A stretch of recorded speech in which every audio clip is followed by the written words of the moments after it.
This is Sudan. Sudan is located in northeastern Africa, bordered by Egypt, Ethiopia, Chad, and as of 2011, South Sudan.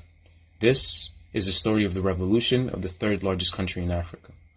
Before we dive into the current political state of the country, let's rewind a bit and discuss one of the key major players in the destruction of this nation, Umar Hassan Ahmed al-Bashir.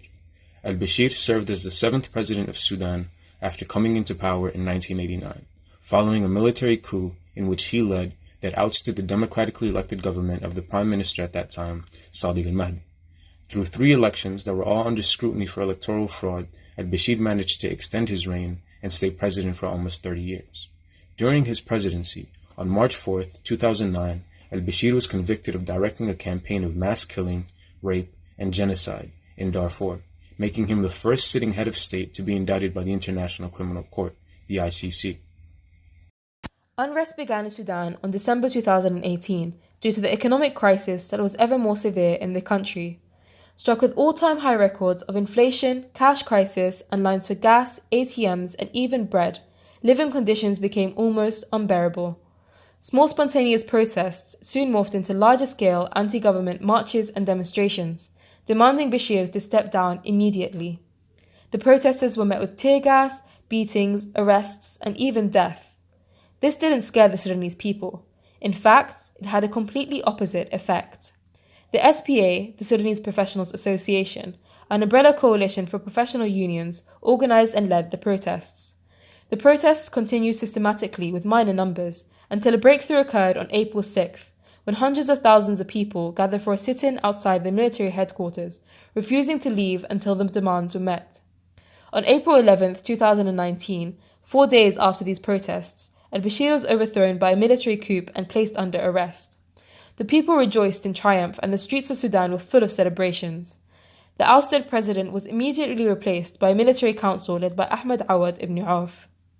Realizing that no actual progress has been made, the SPA called on people to continue the sit-ins. In less than 48 hours, Ibn Auf was also removed from power, leaving the position vacant for Lieutenant General Abdel Fattah al-Burhan. Burhan is chairman of what we now know as the Transitional Military Council. The demonstrators, however, accused the coup leaders of being close to al-Bashir's regime, and they demanded the country's military rulers to immediately hand over power to a civilian-led government. The situation takes a turn for the worse, as Mohammed Hamdan Dagalo, also known as Hemeti, a notorious militia leader with direct involvement in the egregious genocide of Darfur, is appointed deputy chief of the Transitional Military Council.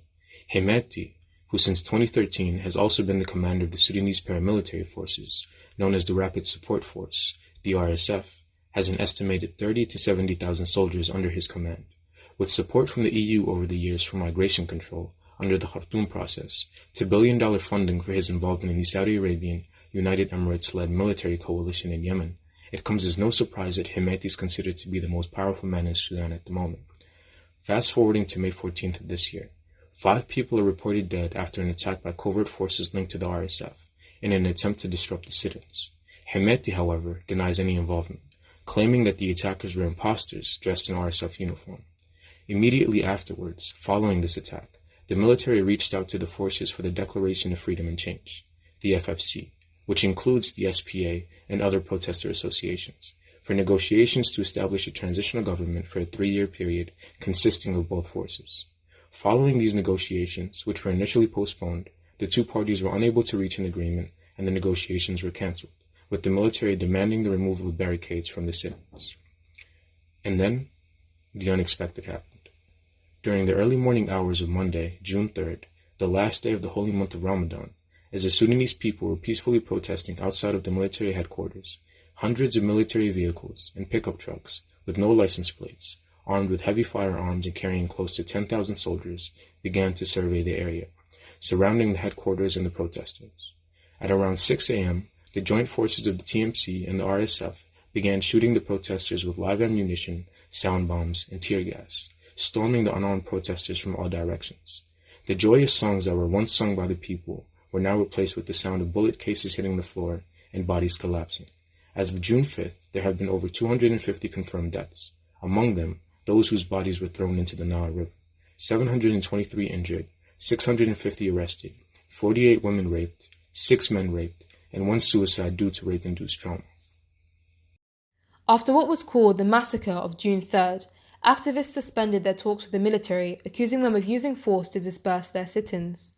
The situation continued to worsen as now the RSF run rampant in the capital as an unopposed force. The TMC then stated its plan to conduct elections to resolve the situation after 9 months. They also refused negotiation with the FFC or any other representative of the protesters, who now found themselves powerless as their peaceful protests were met with unimaginable brutality. In an attempt to shut them off from the rest of the world, there has been a complete shutdown of internet services in Sudan, a total media blackout, and the RSF now occupy and block all the main streets. The FCF resorted to a call for total civil disobedience until demands were met. Despite the TMC's media blackout, the call to a nationwide civil disobedience was heard loud and clear by the Sudanese citizens. 4 deaths were reported, however spirits remain high as the first day of the civil disobedience was marked a definite success. So what can you do to help? Well, raising awareness is key. Share the story and situation of Sudan and try to expose as many people you can as to what is happening. Especially with the media blackout, retweet, repost, share and educate your followers, friends and family. Social media and word of mouth have played a huge part in the revolution. We must keep this fire going. If you would like to support financially, you can donate as we are in need of emergency medical supplies and funding towards the revolution. There are various pages that have been set up to provide basic amenities, emergency healthcare and food. Thanks for watching. For more information and updates, you can follow the account shown on the screen. Keep Sudan in your thoughts. Be a part of the revolution.